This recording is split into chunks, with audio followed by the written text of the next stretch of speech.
Right, so this is the second unit, environmental flow concepts, and I've called this this talk "Keeping Rivers Alive: Sustaining River Flows for People and Nature," and it introduces the idea of environmental flows and gives you a bit of background.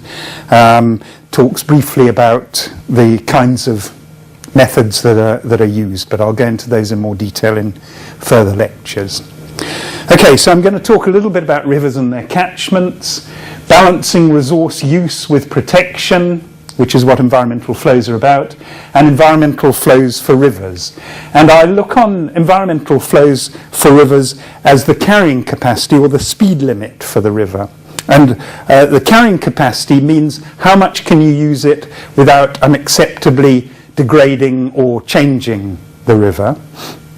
And the speed limit idea is the analogy that all our cars, when they're new, can go 180, maybe 200 kilometers an hour, but we don't drive them at that speed, because if we did, we might get there quicker, but we might kill ourselves, the car might be destroyed or break down, and that's why we have speed limits, okay?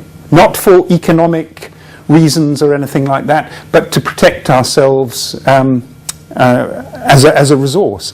So when we're talking about rivers, the environmental flows means this is how far you can use the river. Okay, you could take all the water out and just put sewage into the river, but that wouldn't be very sensible, although that is what happens from time to time. But so the environmental flow is assessing how much can you use the river and still protect the goods and services that it provides. Okay, now if we look at rivers, they're really very often the centre of our civilizations, the centre of our cultures. So what would London be without the River Thames, for instance? What would Cairo be without the Nile? Well, it wouldn't be there at all. What would Rome be without the River Tiber? Great historical and cultural river in the history of Rome. So rivers are very central to the way we live, to our cultures, to our civilizations, and therefore we need to protect them. Okay? And it's not just the big cities, but a lot of rural populations live next to and depend on their rivers being in a reasonable state. Okay, so there are lots of different sorts of rivers. Here's the Sabi River, which I introduced in the last section, which is a not very modified from natural, a river in a national park. Here's a highly modified river. This is a dam on the Krishna River in India. And that's the kind of major modifications that we've made to many of our rivers nowadays. This is the ultimate modification of a river, if you like. This is this is a tributary of the River Conchos flowing through Chihuahua, the town of Chihuahua, which has simply been canalized and has really no ecosystem left in it, just some wastewater flowing down a concrete ditch. Okay, a number of rivers nowadays which used to flow full-time, like the Rio Conchos in Mexico, are now dry in many of their sections during the dry season because of abstraction, in this case for irrigation. And here two of the members of our environmental flow assessment team looking for where the water has gone from the Rio Conchos. This is me and a colleague in the Great Ruaha River in Tanzania, another perennial river which now no longer flows during the dry season because of abstraction for rice growing upstream. This is the Gambhiri River in India, which used to again be a perennial river flowing into a wetland national reserve, which is now so dry that they've even given up growing crops in the riverbed, and in fact the only use for this riverbed now is used for burying people because it's so dry because of upstream abstraction. The Luvuvu River in South Africa during the worst drought on record in the early 1990s was completely dry, again a perennial river until the late 1960s when abstraction and commercial forestry used up the water during the dry season. But this river was dry during this drought for 14 months, and not just the fish and the hippos and crocodiles, because this is again in the Kruger National Park, but even the riparian trees were dying off because their roots were no longer reaching the groundwater. So there are a number of rivers, and even very big rivers like the Yellow River in China, which were flowing full-time and are now dry for parts of the year, or have been. In terms of the Yellow River, they've now reinstituted some dry season flows. But it is a characteristic of many of the rivers around the world that they've been changed from perennial to seasonal rivers, and sometimes with no water in the channel at all. And a river with no water in the channel is of no use to the biota, no use to the fish, no use to the vegetation, no use to the invertebrates, but no use to the people downstream either. So it's not a sensible way to manage rivers. Of course, there are many other things that we do to degrade rivers in terms of water quality as well as quantity. This is a classic case of catchment mismanagement in the Eastern Cape of South Africa. This is the Mbashi River, which has no dams on it, isn't being used at all, but because of the land degradation, you can see there are no trees whatsoever. The land's very much overgrazed, high density cattle grazing particularly. And this is what the river now looks like, with almost no life left in the river because it's got so much sediment from these erosion gullies. There's no riparian vegetation. It's a river which isn't being used but has almost been destroyed even so. This is an interesting river. This is the Berg River in the southwestern Cape of South Africa, which looks to be in a good state, except that all the riparian trees that you see are not non-native. They're all introduced trees. The fish in the river are mostly non-native, things like trout and smallmouth bass, which have been put in for angling, and even the water in this river is actually coming via an interbasin transfer from a neighbouring river. So this looks nice, but in fact is a completely artificial system. Here's an example of some really not very sensible irrigation. It's basically a farmer growing potatoes on a sand dune and irrigating with scarce groundwater to grow his potatoes in temperatures which were over 30 degrees at the time that I took this picture. Okay, so what are environmental flows? The quality, quantity and distribution of water required to maintain the components, functions and processes of aquatic ecosystems on which people depend. The process of assessing environmental flows will require a societal judgment about the state in which an ecosystem should be maintained. And the quality, quantity and distribution of water required for any aquatic ecosystem will depend on the environmental objectives, which I talked about in the last lecture, set for that system. So what I want to highlight there is it's not just about the quantity, it's also about the quality of water and the distribution through time. The different flows in different seasons and during different years, required to maintain components, functions and processes on which people depend. Okay, this is often thought to be a nature conservation issue, but it's actually a people issue because people depend on rivers.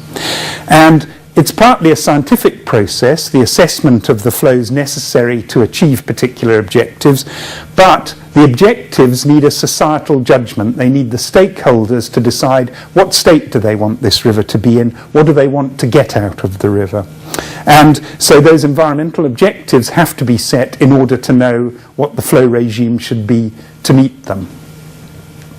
Okay, now it's also environmental flows or environmental water allocation, which is the generic term, isn't just about rivers, it's also about groundwater, wetlands, lakes, estuaries, about water quantity and quality, but this lecture will mainly concentrate on water quantity for rivers, which is perhaps the most developed aspect of environmental water allocation.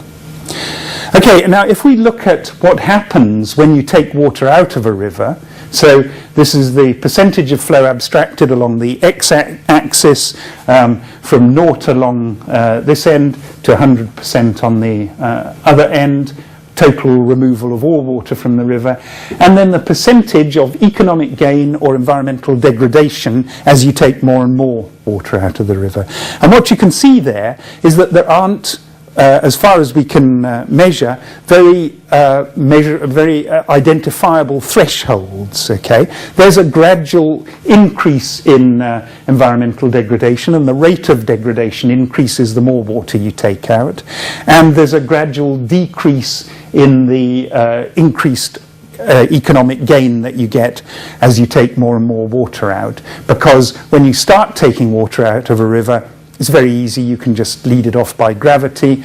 You don't have to have any big structures or anything.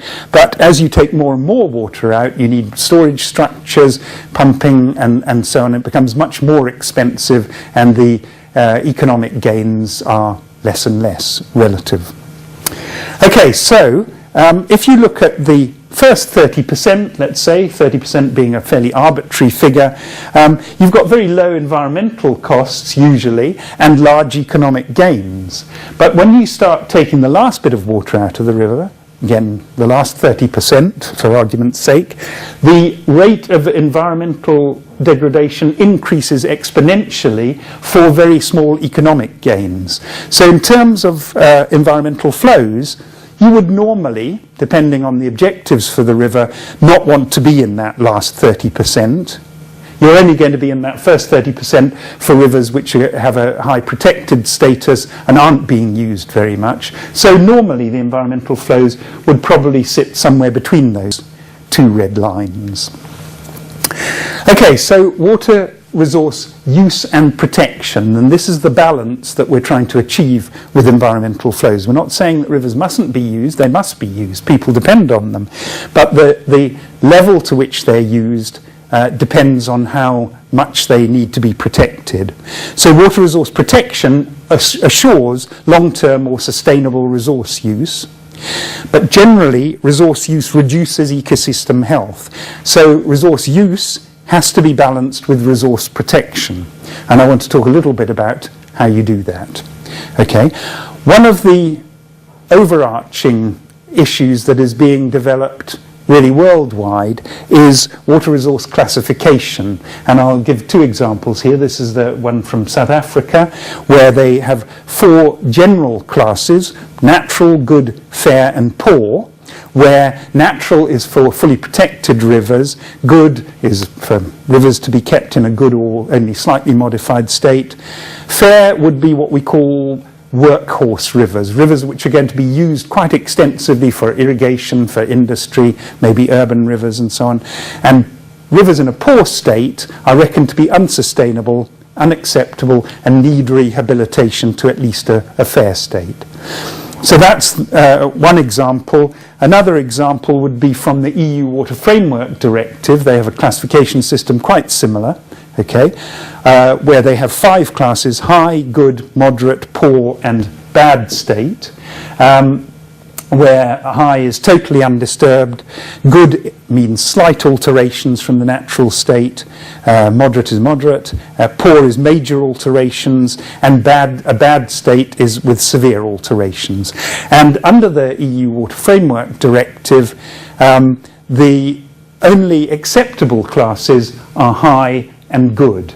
Okay, so anything below a good status requires some restoration, and the framework directive has required that all EU water bodies should achieve good conditions by 2015, okay, which is fairly inflexible and quite ambitious, but there we go.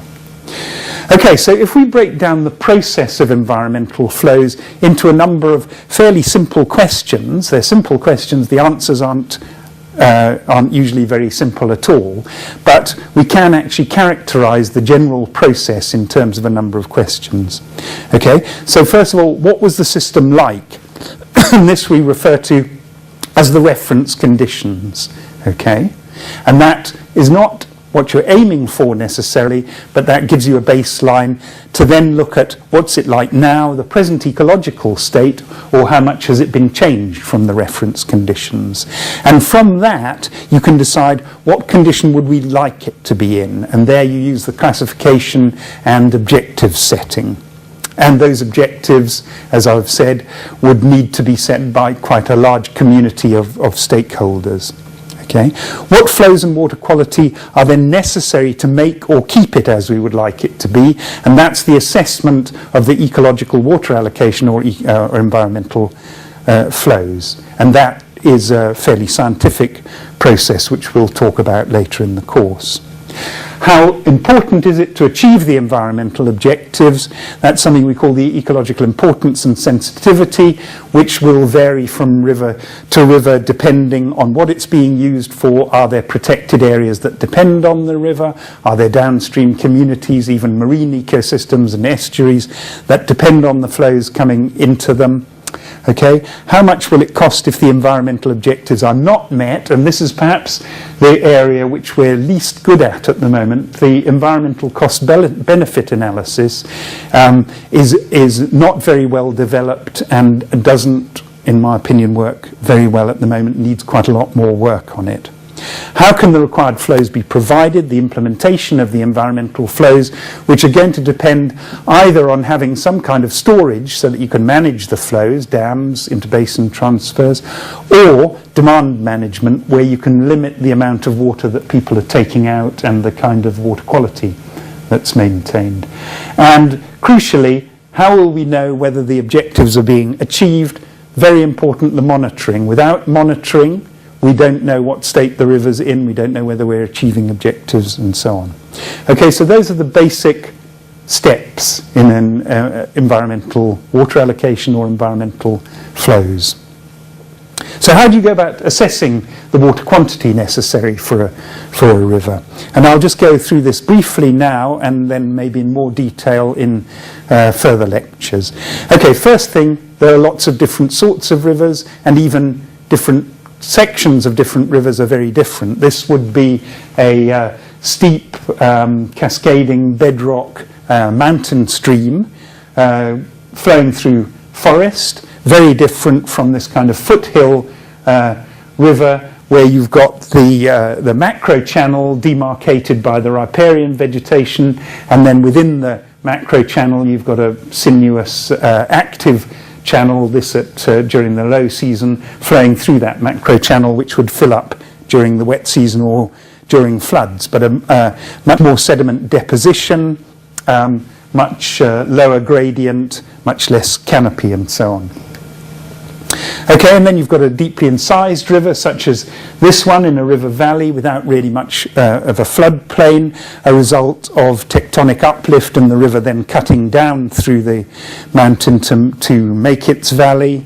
Then you've got these, this is the Murray River in Australia, which is a very low gradient, very extensive floodplains, and there in the inset photo you can see the billabongs or floodplain wetlands, cut-off meanders, which contain a lot of the environmental importance of these type of rivers. So each of these rivers is going to have different requirements, different uses, and require different sorts of protection in terms of environmental flows.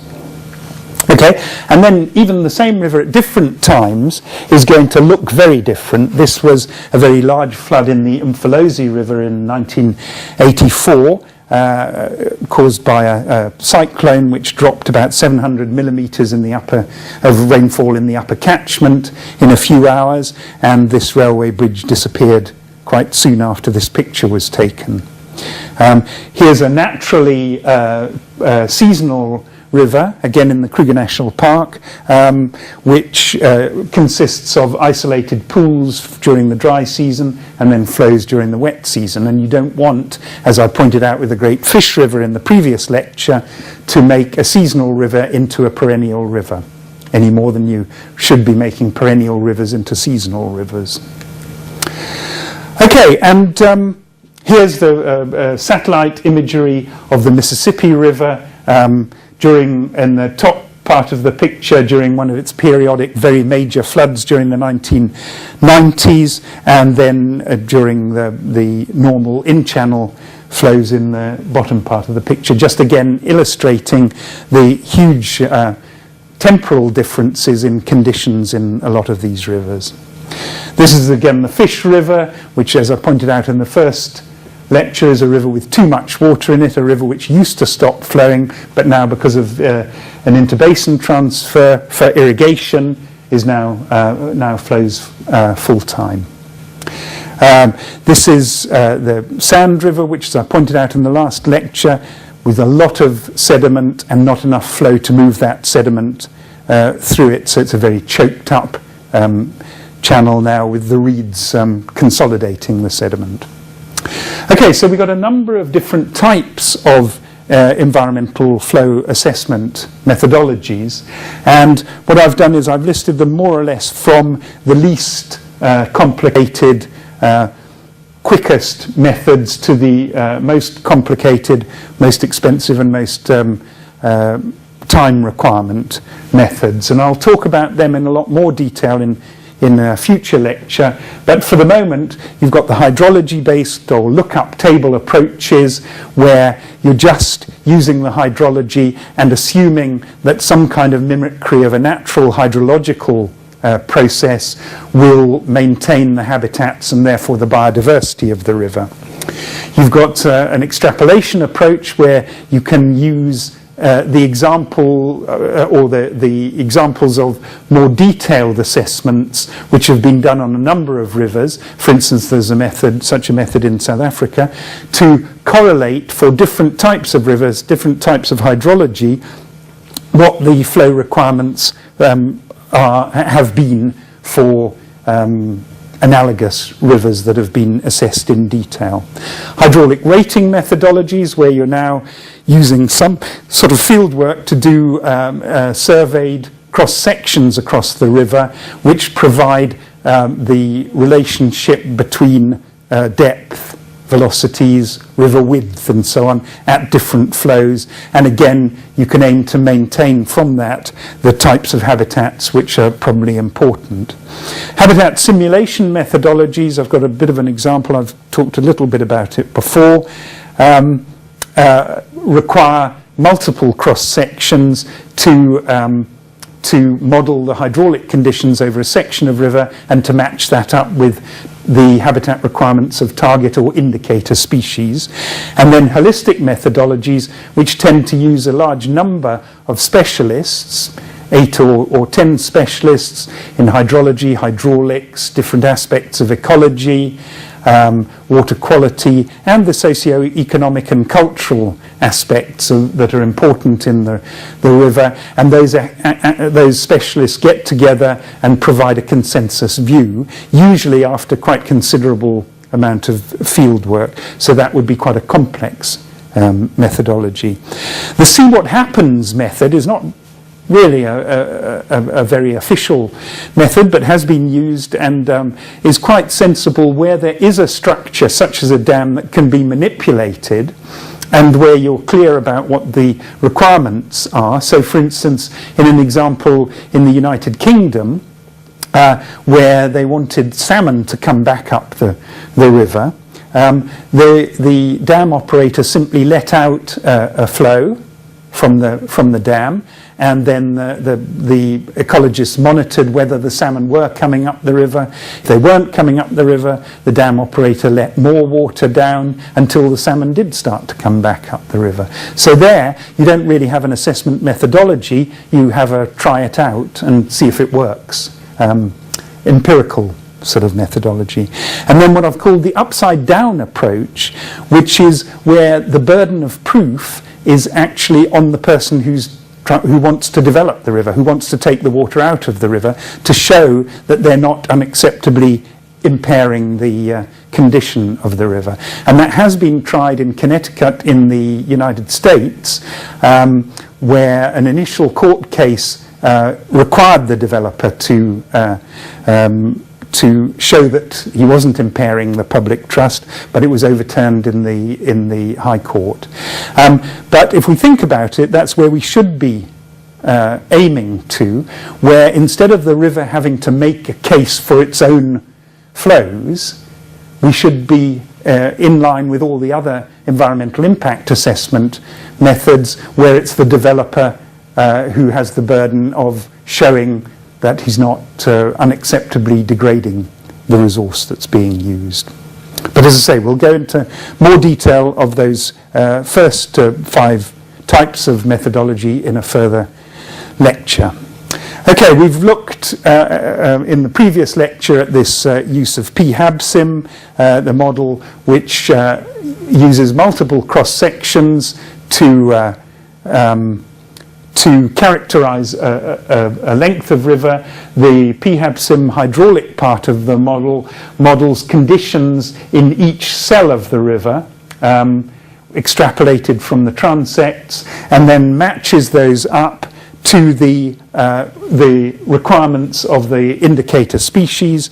And what we saw in this case was that for all those 4 indicator species, including hippos, the preferred habitat was reduced quite considerably after the flows were reduced past or below about 3.5 cubic meters per second, giving an idea of the sort of minimal flow that was necessary in the river. So that's one of these habitat simulation methodologies. And there's just an example of a section of the lower Buffalo River at a particular flow, characterized in terms of the different depths and the connectivity of that section of river for fish to be able to swim through it.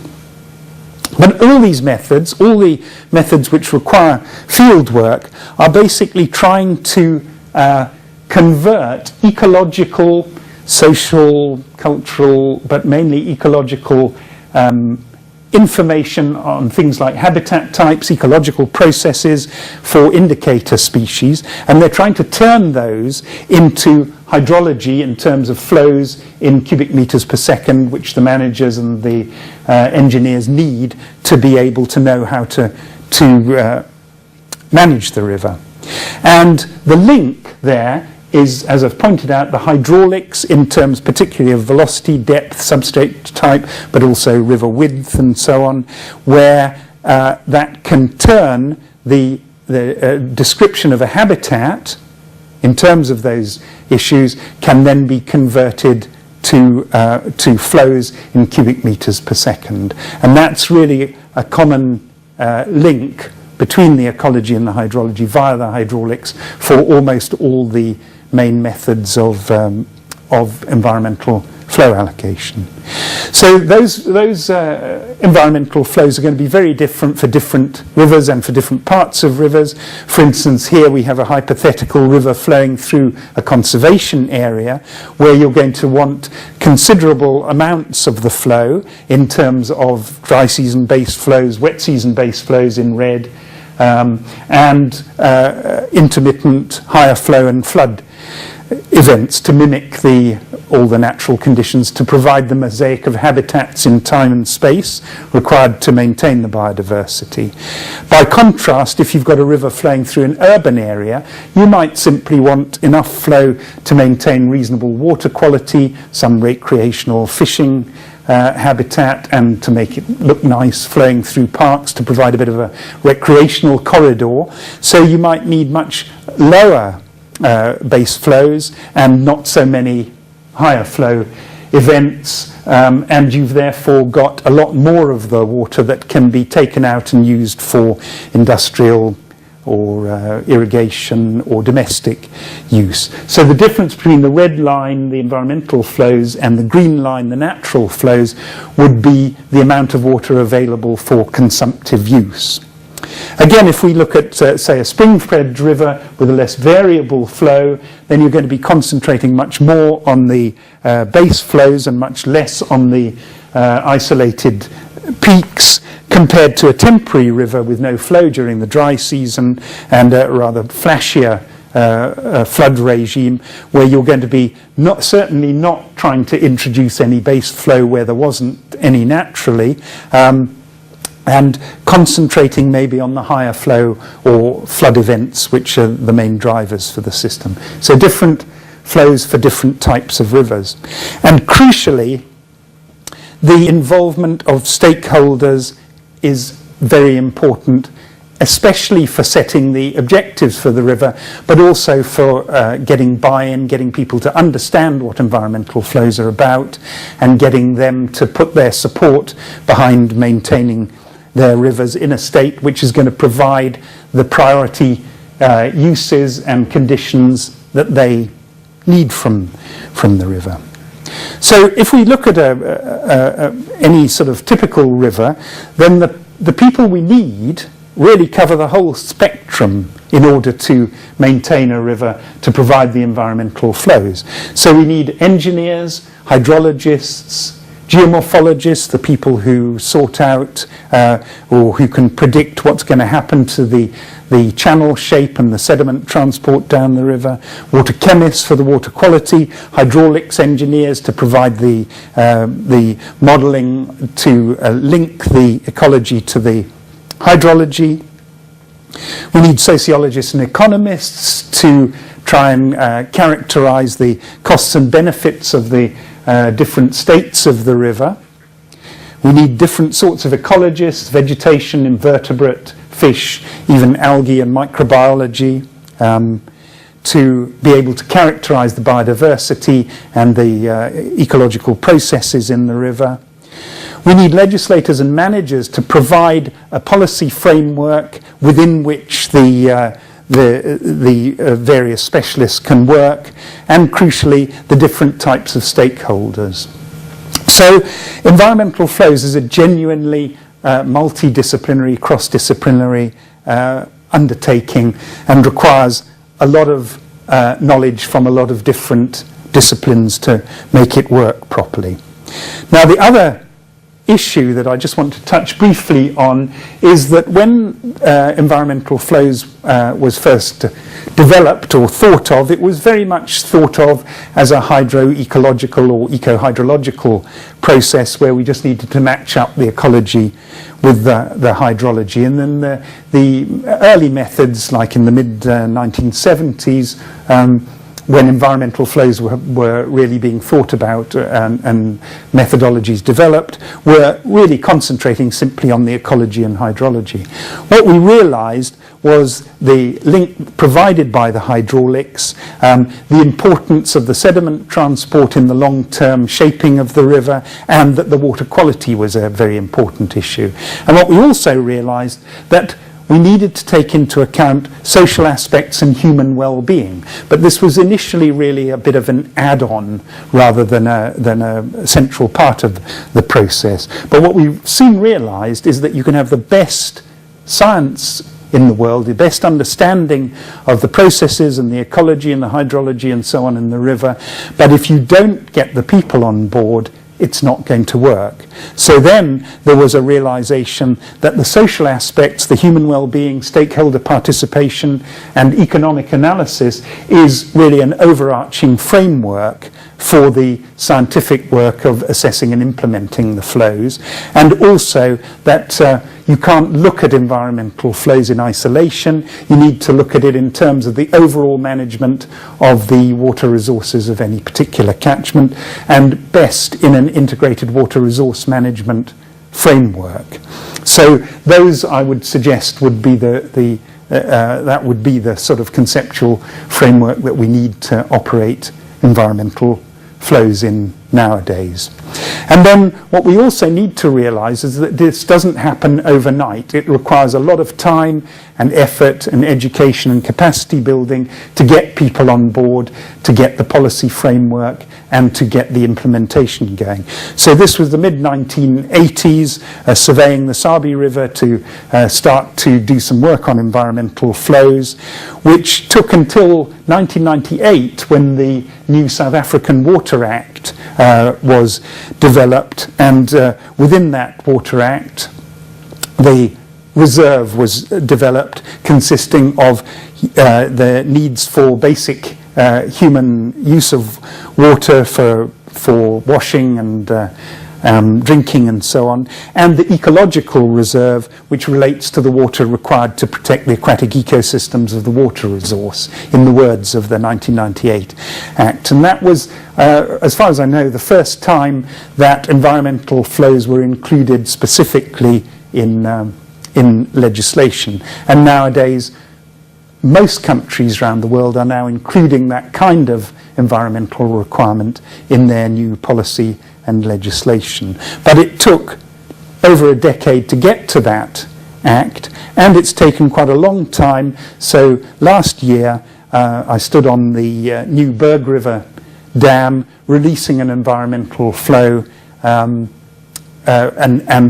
this dam was built specifically to be able to provide, as well as irrigation flows and so on, to be able to provide the different kinds of environmental flows, the low flows and the higher flows through specially designed radial gates. So there you're talking about nearly 25 years from the initial fieldwork and research to actually allocating the water. And it doesn't need to take quite that long, but it does need a full process to get people on board and to get them taking part. So when we were working on the Ganga River in India, one of the specialists was a very wise man, Ravi Chopra, director of People's Science Institute, who was working on some of the social and cultural aspects of the river. And following our assessment workshop, he said this: when we come up with the flow requirements to sustain the social and ecological systems of the Ganga, don't imagine that our government will immediately understand and accept our recommendations. They will not quickly change their management priorities and policies. But what we are doing here is to plant a seed, and if we nurture and look after the seedling, then maybe in the next 20 years we will see gradual changes that will fulfill our vision for a sustainable and healthy river that flows from the headwaters to the sea. Thank you.